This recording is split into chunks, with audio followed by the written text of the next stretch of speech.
Hey guys, welcome to lesson 713, day 1. Today we are going to learn about the unit circle and kind of build off of our knowledge of the screamer that we talked about yesterday.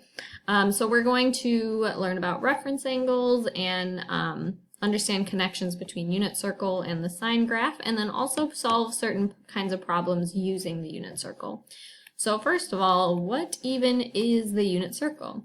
It's literally just a circle with the radius of 1. Alright, that is all it is. Nothing crazy. Alright, so it's just if we were looking at this circle, the radius of it would be 1. So that length right there is just 1.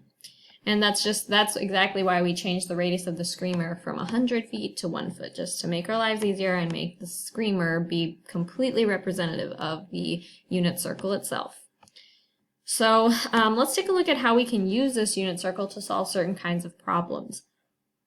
So on this unit circle, we want to plot a point where it is at 100-degree rotation. So it's always a good idea to label your circle first with the 5 main points. So we've got 0, 90, 180. These are just like the base rotations, right? If you rotate 90 degrees, 180, 270 goes down here. And then when you make it back to where you started, that 0 also doubles as a 360. So in order to plot 100 degrees, this is pretty necessary, at least until you have things memorized more, but it makes it a lot easier to look at. So I would place 100 degrees probably around here. All right, so it's of course going to be pretty close to 90, and I want to determine the height of the seat. All right, so here's the deal. We're going to create a triangle. Oops. All right, we're going to create a triangle here from the center. That's kind of fat. From the center out to that 100-degree point. I think I accidentally just erased where I had written 100 degree. All right, so now we've drawn our little triangle. And we need to figure out some information about it. All right, so it's going to help me if I just go ahead and draw a little prototype of this triangle out here so we can do some work on it. So let's see.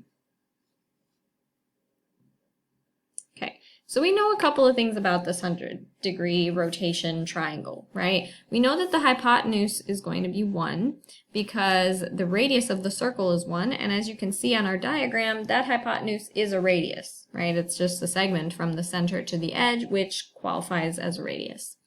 Now the height of the seat, when I say height of the seat, I'm talking about the vertical distance between the ground and that seat on the ride. So we can go ahead and call this spot right here Y. This is what we are searching for. All right, so with this in mind, we can start to kind of problem solve.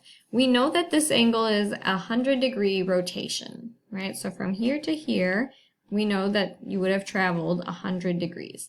However, that's not the angle that's inside of this triangle, right? This isn't 100 degrees. To figure that one out, it's important to understand that this triangle kind of exists between 100 and 180, right? So we can say that, well, to figure out this angle inside, we can do 180 minus 100.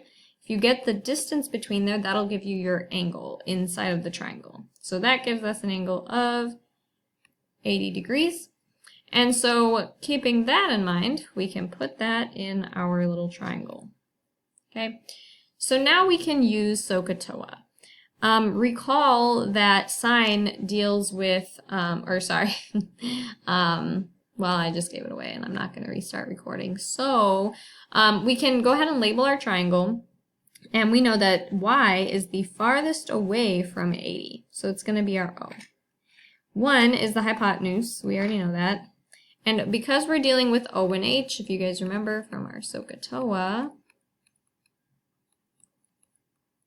O and H works with sine, which is, I mean, we already had an idea of that because we were learning about sine this week.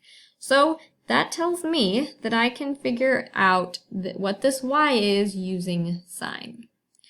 So if I did sine of 80 over 1 equals y over 1, I'll notice that like once I cross multiply, because the denominators are both 1, it ends up being really easy and actually just is the same thing as y times 1 is just y is equal to 1 times the sine of 80. So really all I needed to do is take the sine of my angle and I would have been good to go. So sine of 80, we would just type into our calculator. If it would turn on. All right, sine of 80. Make sure you're in degree mode, by the way. All right, so we get 0.985-ish. Okay. So this is my height between this position on the wheel or the ride and the ground. All right. So what if we then were trying to figure out if there was another angle that has the same exact height? So this is where we think about how circles are symmetrical, right? So what we can do is use that symmetry and we'll say, okay, well, let's draw a line straight across the circle. By doing this, we will reach a point on the other side of the circle that is literally level with that 100-degree angle. So if we drew a triangle here as well, it would be congruent to the first triangle we drew, right? You can literally see how these two positions are at the same height. So we need to figure this angle out. There's a couple of ways you can do that. You can get creative. There's not just one right method. My favorite method, though, is to use the idea of symmetry and the axis of symmetry here, right? The middle line. So we know that circles, are symmetric down the middle. So if we were to take this left side and reflect it across the y-axis, it would be the same on the other side, right? Symmetrically. So this distance right here between the 90 and the 100, this distance between the 90 and the 100 has to be the same distance as the one between 90 and the mystery point we're searching for. So if this distance is 10 degrees, which we can tell because 90 to 100 is 10, so then we can just go ahead and go 10 in the other direction and say, okay, well then 90 minus 10, because this time it's moving backwards, gives us 80. Okay, so this angle right over here is at 80 degrees. All right, and that is how you would find a point with the same exact height. All right, let's do another one. Over here, we have, this time, a height given to us instead of an angle, which is what we usually do. So here's how we use this, right? If they told us that the height is negative 0.6, that tells us a couple things. One, which is really important, is that it's going to be on the bottom half of the circle. Now, the reason we know that is because it's negative, right? Because it's negative height, that indicates that it's underground.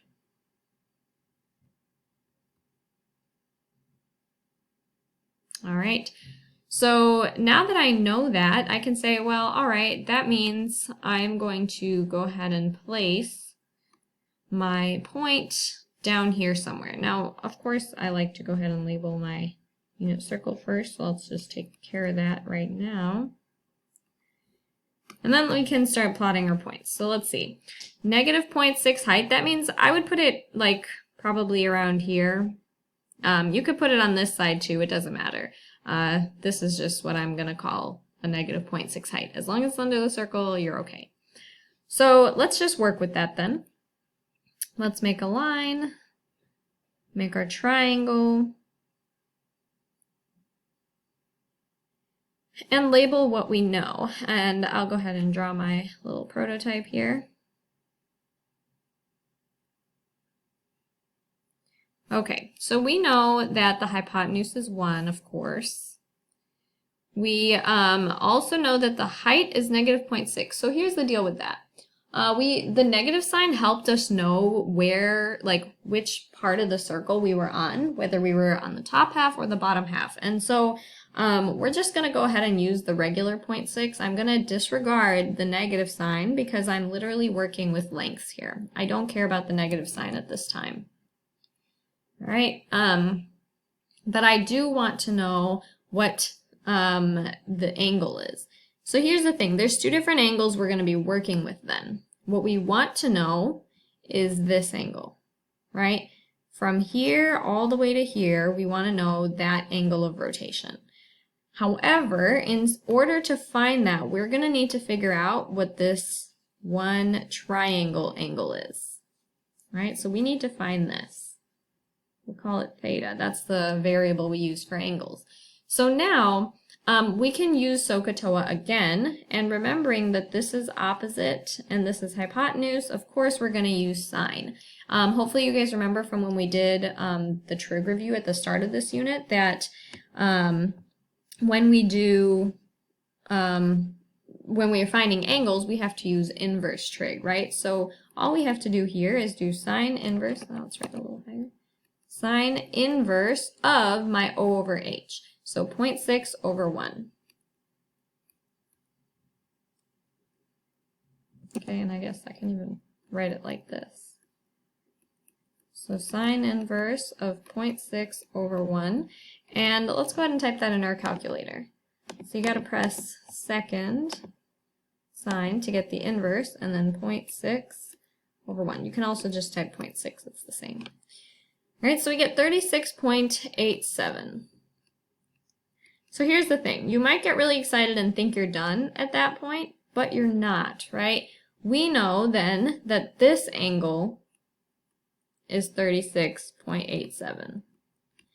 But that doesn't tell us what the big angle is, okay? So for that, we need to use a little bit of strategy, and it's one little extra step. So if we imagined this angle, we know that it passes 180, okay? It hits 180 and it goes a little further.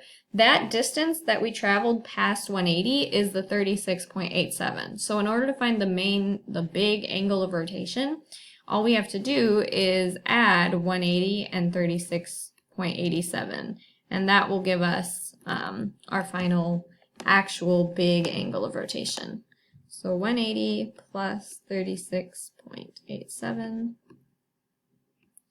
And that's 216.87. So this is my angle of rotation.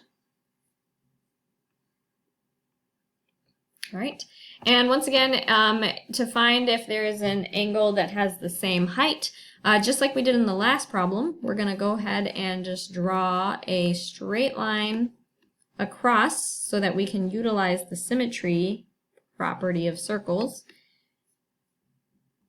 All right, and then we just got to think about it, right? We figured out that, and you know, again, there's multiple ways you could do this, right? You can use the 36.87 and think about the distance from 360, or you can use the 216.87 and think about the distance from 270. That's personally my preference. So I'm like, okay, this is 216.87, right?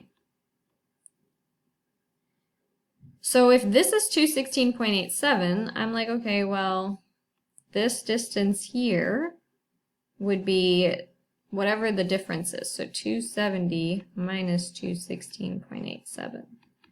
Okay, let's type that in our calculator.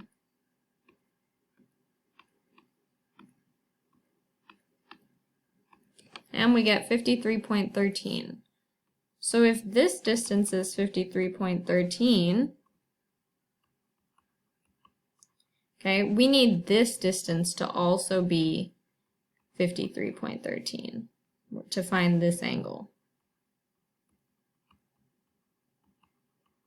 Okay, so to find our final answer, we would then add 270 and 53.13. Let's pause recording to calculate. All right, I paused recording because I'm running out of time, but this is our final answer.